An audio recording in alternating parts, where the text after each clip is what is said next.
been a while since I've done this because of the holidays and stuff. I just come like trying to remember how I did everything. It's funny you do it. I think I've been out on 12 or 13 of these now, and you kind of get in the rhythm after a while. But then you take like 1 week or 2 weeks off. You take that small break, and it's like It's just my brain is just like, ugh. Oh, I know about that. Anyway, out to lunch today with. Would you like to introduce yourselves, please? Melody. And TJ. 2-for-1 deal today. Both veterans. Where, I guess, Melody, I'll start with you. Who'd you serve for? What'd you serve for? I was in the Army for 4 years, and I served in Georgia and Korea and Kuwait. Wow. That's cool. Sir? Wow. I was in the Army. I did 17 years. Two tours in Iraq, one in Afghanistan, Korea, Germany, Georgia, Texas, New York. Whew. Yeah, I think that's... Yeah. Did you guys meet in the Army? Yeah. Georgia. Georgia? In Georgia? So you picked her up in Georgia? Oh, she picked me up. She picked you up in Georgia. I got Yep. born in We got married and Springfield, she found out that she adopted her oldest child. And I lived in, You lived in New York with us. Yep. That's right. That's where we got you. Yep. was I 2 years old when we went there? No, you were nothing old when we went there.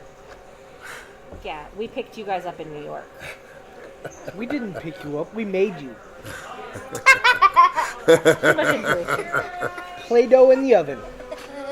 So, Melody, what did you do for the Army? Military intelligence. Ooh, that's cool. So you probably can't say a whole lot. Nope. Sir, what about you? I spent the first 6 years as military police, K-9, and then I transferred over to the Transportation Corps. Cool. I was a truck driver. Oh, sweet. Did you get to train since you're a K9? Oh, yeah. Yeah, that's Yeah. cool. I've loved. I'm a huge. I've had a dog my whole life. At least one, my whole life. And I'm big time on dogs. It was the dog more than him. Really? Yeah. That was. Fell in love you with the followed dog the dog, and he first. was like, "Come here," and you looked up, and you're like, "Okay, well, if this is a package deal, I'll take it." That must have been one hell of a dog. Oh, he was. He was a wonderful dog. Yeah, It German was- Shepherd. No, Belgian Mal. Okay, wow, Wait. those are cool dogs. Yeah. What dog are we talking about right now? Donar. We're talking about Donar, Daddy's dog. Donar, that's a really cool name. Yeah. That's awesome. Yeah, I picked when I got to Georgia, he was a 9-year-old Mal. Mm-hmm. You would have thought that he was a 4-year-old pup. Mm-hmm. Worked him for 2 years, even through medical complications.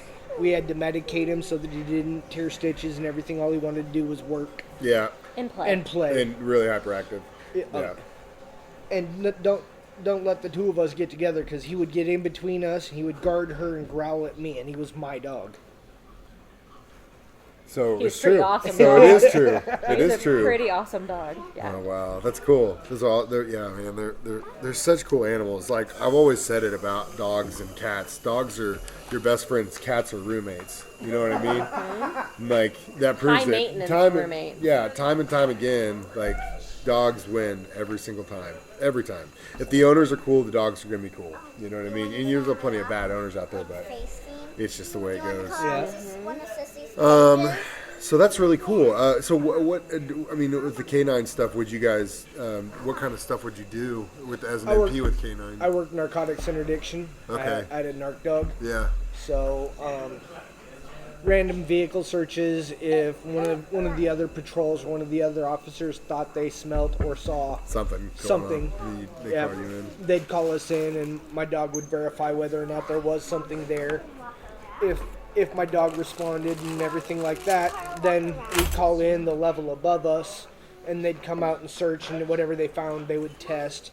So it's just the different layers of making sure that we were right in protecting ourselves. Yeah. And all of our dogs were passive response dogs, so they would just sit. They'd get as close as they could to the substance, and then they'd back out and sit. Or like in the case of my dog, he'd just crawl in and sit down in the seat. Like, yep, it's in here. Bingo. That's cool. We'll just stick it over your feet. How? Okay, we're gonna be stuck on this dog thing forever. I think. How did we? How? Because I've always wanted to know. Okay, how Like, it's walk through training on those. okay. things, How it started was the Army or the military, because all of the dogs are trained, or when I was in, were trained in Lackland Air Force Base, San Antonio. Okay. Okay, so they're purchased from a breeder over in Europe. Then they're kept for anywhere from 16 to 18 months in Europe, and they're given basic socialization. Then once they're brought over to the U.S. and tattooed and chipped and everything like that, we start basic obedience. Sit, stay, verbal, nonverbal commands. And once they've got the idea down, then we start putting them on odor. Narcotics dogs, it's marijuana, hash, cocaine, meth, heroin, and MDMA now. So what it is they go through what we call boxes. We have 4 or 5 boxes that look exactly the same. And they've got a hole about this big at the top.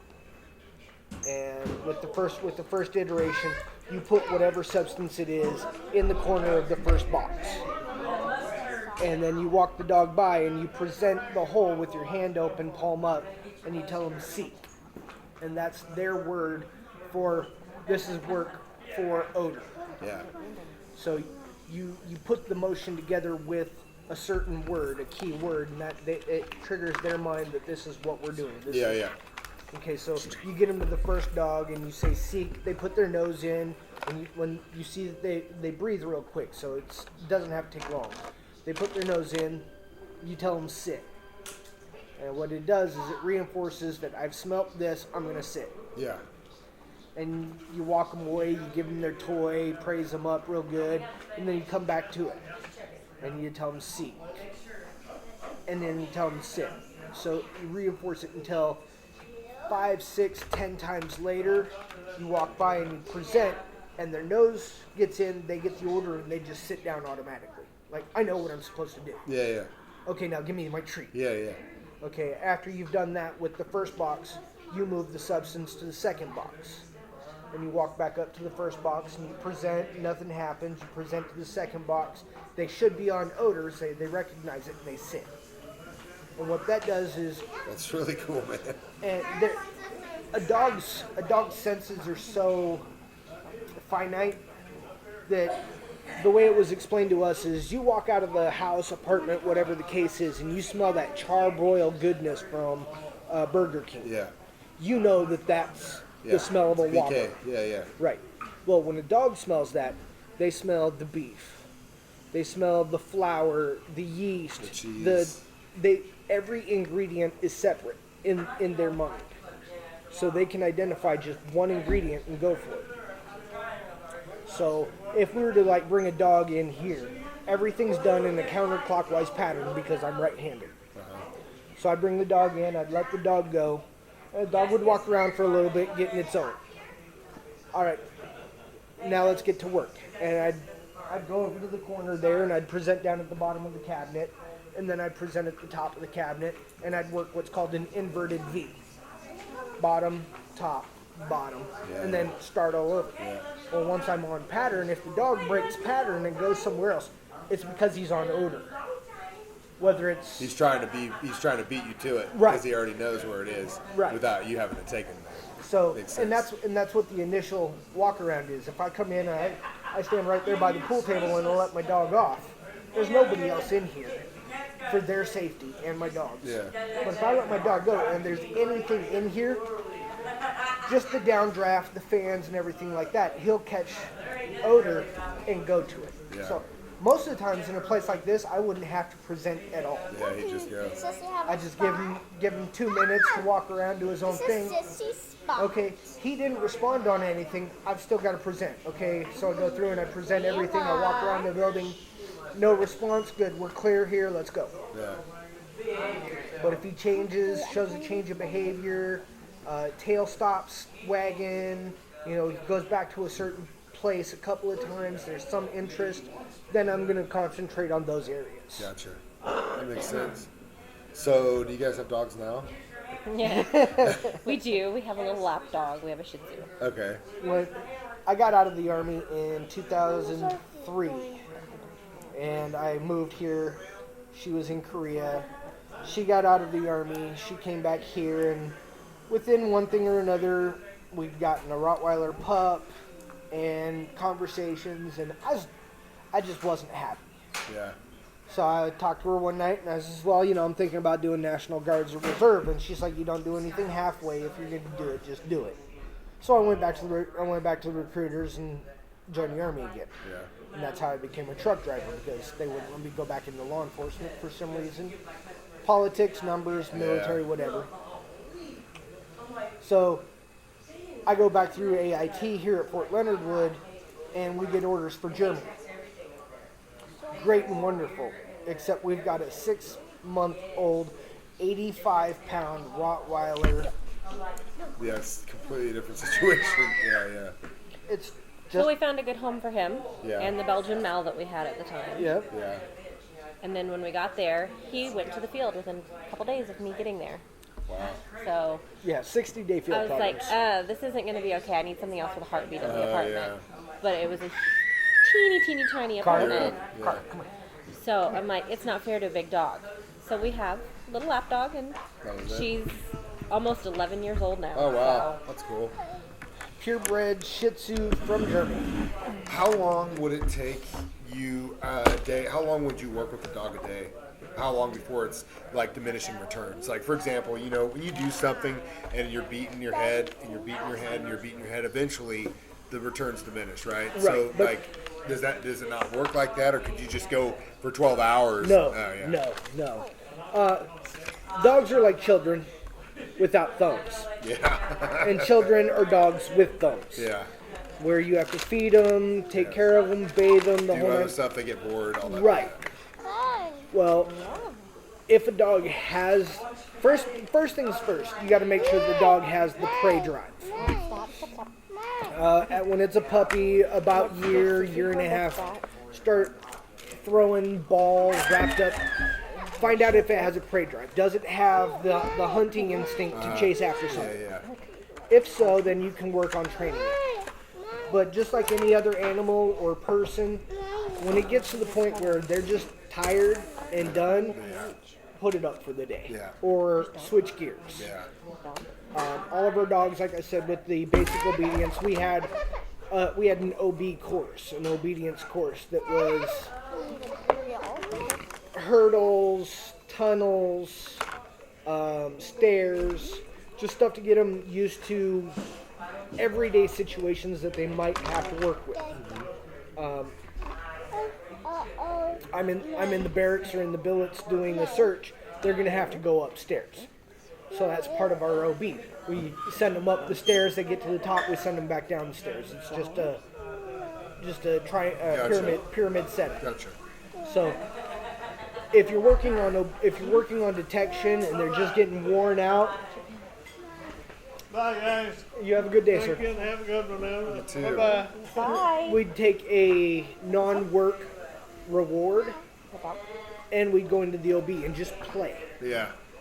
Because, I mean, dogs work on a gradient from 0 where there's absolutely nothing. You punish dog. If you feel that you punished it up to a 2, you have to praise it back to a 2 on the other side to bring it even. Yeah. Otherwise, there's not going to be any love. That makes sense. So we work them as much as we can, get them on odor, work. But then we have to love on them and play. And that's where they become more of a partner Yeah. than just a tool. Yeah. Oh, yeah. I can see that for sure. And yeah, I mean, there's all kinds of movies. The latest movie called Max, Yeah. where the kid gets the dog from his brother after. There's so many scenes in that are so true that it's just awe-inspiring. So what do you guys do now? I'm a stay-at-home mommy, Yeah, I can see that. She's a Mary Kay worker. and I sell Mary Kay. Yes, I do.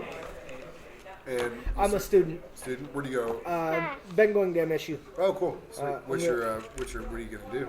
Well, I'm changing it right now. I'm looking into CIS, Computer Information Oh, sweet. Systems. Yeah, a lot of money in it. Oh. I was gonna dual with criminal justice, get into the cyber intrusion and stuff like Oh, that's that. cool. Definitely cool. It's awesome. Yeah. Well, But guys, thank you. It's kind of hard to balance being a full-time student, a husband, and a father. Yeah, so. yeah. Oh, I feel you. Learning the I balance. know. You got three. You live three separate lives. You have your own, your relationship, and and being a father, Yeah. and it's constant. It's weird how we handle it. Mom. And as a I radio need a piece of personality, you have like 5. cake. Dad, do you have Crazy. a piece It's of nuts. cake? It's weird. You know, I worked Wow. 4 jobs when I was taking 18 hours From at the school, bottom. and I didn't think I'd ever be busier than I was then. And it's weird, you know, how your life just kind of adapts and changes, and even though it doesn't seem like it is, it still is. It's never the same. It's always the same. You know what I mean? You're just a different kind of busy. Yeah, exactly. You'll Well, always find something to fill the hours in the day. yeah, absolutely. No, that's Sissy's. And You want a sometimes drink? jam-packed. I know. How'd you get in? Well, I spent most of the time talking to him. It's But okay. how did you get into intelligence? I missing wanted one to be a medic. Uh-huh. My scores were too I'm high. missing a crayon. So They were like, no. they were you're- like, no, we really would rather you do this or this. Yeah. We really don't have that many openings for medics, so this would be better. So that's what I did. That's cool. What That's awesome. There's one missing. Well, thank you guys very much for coming today, and also thank you very much for your service. And Absolutely, it was you an honor. have 2 really cool kids. Thank you. They're active, but they're still pretty behaved. That's good. We beat them regularly, don't we? No, we do not. Did you guys have a good Christmas? Santa was good? Yeah? Yeah. Cool. What'd Santa bring you? A stuffed guinea pig. A stuffed guinea pig. Yeah. And you got Elmo? Yeah, she wanted a. And I got coal. In And a a fireplace. And a fire inside of a fireplace. In one of the fire pits. That's awesome. Well, thank you really again, you guys, and yeah, thanks. My dad really wants coal.